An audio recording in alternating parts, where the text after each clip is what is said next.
Every time I found one of those damned yellow sticky notes on my monitor, I knew it would be a bad day. My secret admirer had that effect on me. The note started out kind of charming. A few polite compliments about my clothing. A note about how kind and gentle my personality was. Little XOXO signatures at the bottom. Middle school crush style. It was a bit of an ego boost, but I was happily married.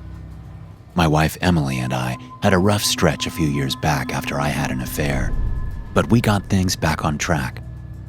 I thought of telling her about the notes, but I didn't want to worry her. The flirtatious post-its went into the trash, and I moved on with my day. I didn't give the first dozen or so much thought, until they began to threaten me. The first note that left me with an unsettling feeling showed up 2 months after the first one.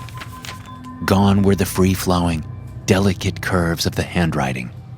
Heavy grooves gouged into the paper from the heavy block letters etched on the surface.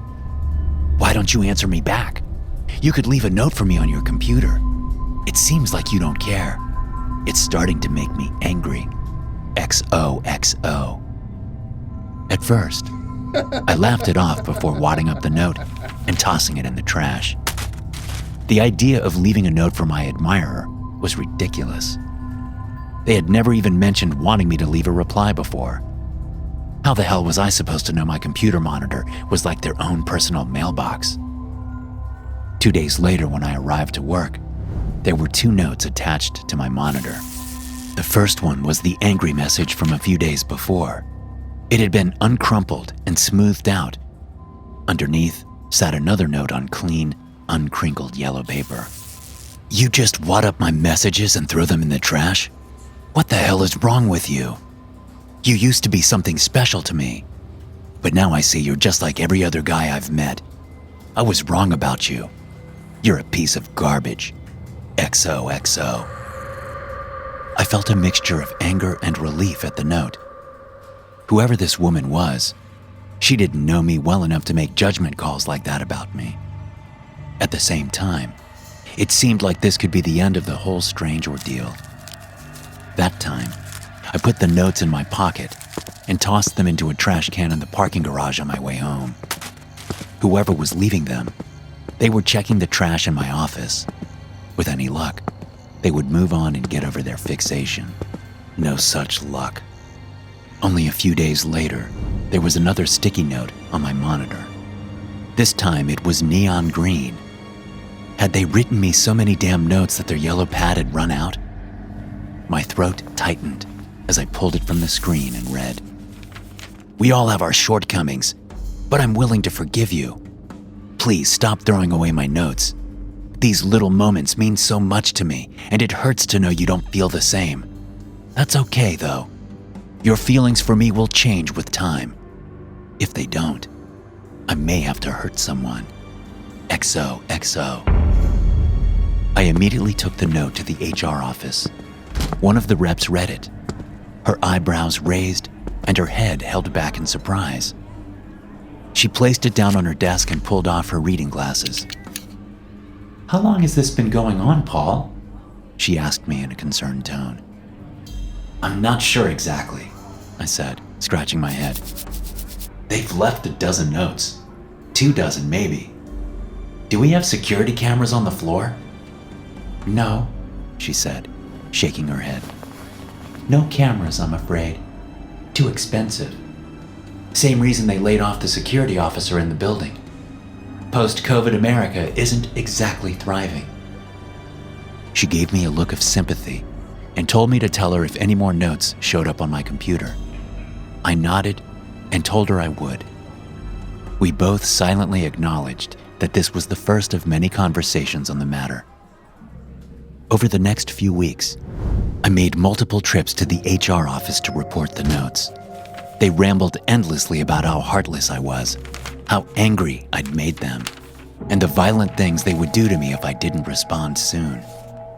It was becoming exhausting. Last week when I arrived to work, there was a hot pink sticky note on my computer monitor. I was at a breaking point. The notes wouldn't stop. HR didn't know who was leaving them. and my place of work was doing nothing to put an end to this. At that moment, I would have done anything to get it to end. The note offered the option. I get it. You're not interested. I'll back off, but only if you meet me tonight. I'll be on the 5th level of the parking garage near the stairwell exit. 8 p.m. Don't be late. XOXO. It was 7:58 p.m. when I stepped out of the elevator onto the 5th floor of the parking garage. My heart was racing, and a cold sweat ran down my back.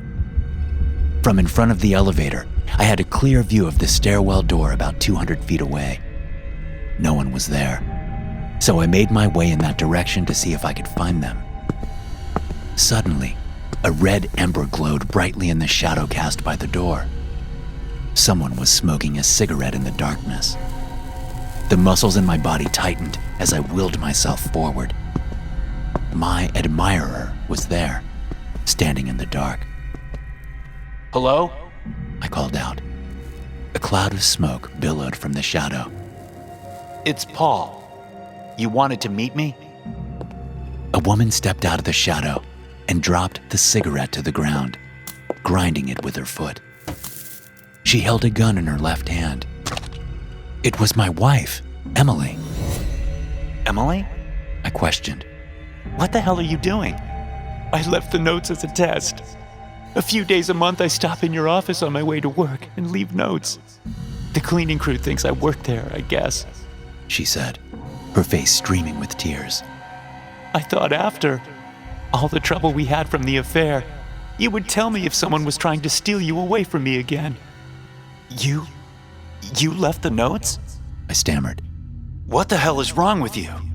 "I wanted to be sure you wouldn't try to meet another woman again," she said, lifting the gun toward me. "But you did. Here you are, trying to meet some easy score." "Emily, you can't be serious!" I shouted. "I came here to get this to stop. Why are you doing this?" "I knew you would," she said, but was cut off by the eruption of police sirens. She looked toward the ramp at the flashing blue and red lights. "You called the police?" I nodded. "Of course I did," I exclaimed. "I thought someone was going to hurt me if..." The thunder of a gunshot was all I heard before the world went black. I woke up in a hospital. My entire body ached. There were thick white bandages wrapped around my midsection. A nurse saw that I was conscious and ran to find the doctor. A police officer was in a chair beside me. After my physician entered the room, they explained that my wife had shot me in the abdomen and fled the scene. A manhunt was underway, but they hadn't located her yet. A protective detail would remain with me at the hospital until I was released. They never found her. That was about 5 years ago. I've relocated since then. New state, new job, new life. It's been relatively peaceful until recently. You see, yesterday I headed into the office a bit before the sun came up. When I turned the light on, there it was. A bright yellow sticky note on the center of my computer monitor. Working for a residential property management firm is about as glamorous as it sounds. It's a decent living, but most of the tenants can drive you batshit crazy, especially at Martin Place. About half pay their rent late if they pay it at all. Eviction court takes up most of my time. Whenever I'm not booting out a squatter, I'm doing small repairs in the apartments. No one else in the office would take the place, so I got stuck with it. I can honestly say I never had a tenant I liked there, except for Doug Albertson. He was decent. In the beginning, anyway. In the end, he was the most abominable person I'd ever met. Doug moved into apartment 6, normal-seeming fella, mid-40s, no kids, work-from-home job. "Behavior modification," he said. "I meet with people over video chat to help them break their bad habits. Smoking, cursing, nail-biting, you name it, and I can put a stop to it." He had his groceries delivered and took only his trash out at night. Nice, but reclusive. The guy never called for any kind of maintenance. The most communication I had with him was the day I showed him the place. You'd see him now and again in the hall, but that was it. The rest of the building was chaos. Non-stop parties, drunks stumbling down the hallway, and druggies passed out on the stairs. Most of these miscreants were guests of Toby Hansen in apartment 7. He raised hell all day. I was walking down the stairs on a cold afternoon when I had one of my rare Doug sightings. He was walking up the steps with his mail. We waved to each other and mumbled hellos as we passed by. "Excuse me," Doug called out from the top of the stairs. "may I speak with you for a moment?" "Sure," I replied. "What you need, Doug?" He smiled uncomfortably and kicked his toe on the ground. You could tell he was uncomfortable. I looked at my watch to give him the silent hurry the hell up signal so we'd move things along. "The gentleman in apartment 7 keeps late hours," He said very politely. "very noisy. Do you think you could talk to him for me?" "Sorry, Doug," I responded. "I've talked to Toby Hansen about a dozen times, telling him to keep that racket down. Son of a bitch ignores me. Can't evict him for being a turd. Kid pays his rent. Your best bet is to call the cops with a noise complaint. If the boy gets enough fines, maybe he'll shut up. I would rather avoid involving the police," He said dryly. "Perhaps I can help him modify his behavior. Thank you for your help." We said goodbye and went about our business. That was the last complaint I ever received about Toby Hansen. Suddenly, he became a model tenant. His rent was always in the drop box on time. I figured he must have gotten a job because he was never home when I was in the building. All of his no-good friends vanished. The parties came to an end. It didn't fix the other 10 piss-poor tenants, but it went a long way toward quieting the place down. Over the next few months, oddly enough, the apartment building started quieting down a great deal. The couple in apartment 3 stopped their round-the-clock bickering and yelling sessions. For as long as I could remember, you'd always hear them shouting at each other anytime you were in the building. Shattering plates, clothes being thrown out the window, arguments in the hallway. One day, they were just quiet. I'd get a maintenance request every other month or so from them, which I'd take care of while they were at work. Otherwise, not a peep. I popped by the building on the 2nd of the month to check the rent box and was surprised to see Doug again. He lived on the 2nd floor, but I could swear he was coming out of apartment 5, Joe Kimbler's place. He was a violent alcoholic with an impressive rap sheet.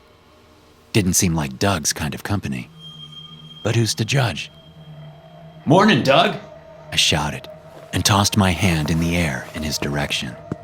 The building was as quiet as a tomb.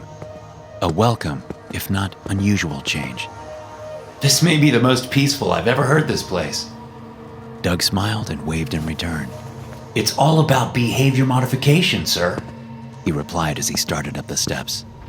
"Your suggestion worked. I spoke with Mr. Hansen as well as the other residents. It seems my skills were able to help them work through some of their issues. Have a good day." "You too, Doug," I shouted back to him. He vanished into his apartment. My job had become manageable, enjoyable even. That was until August of this year when half of the rent checks from the building bounced.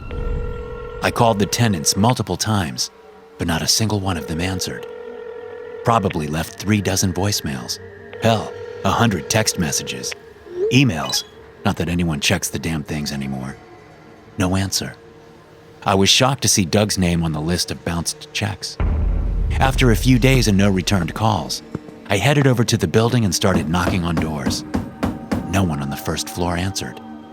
They weren't a likely bunch to maintain regular employment, so I figured a few of them were dodging me. I headed up the stairs and knocked on Doug's door. No answer. I hammered harder, calling his name, but still no response.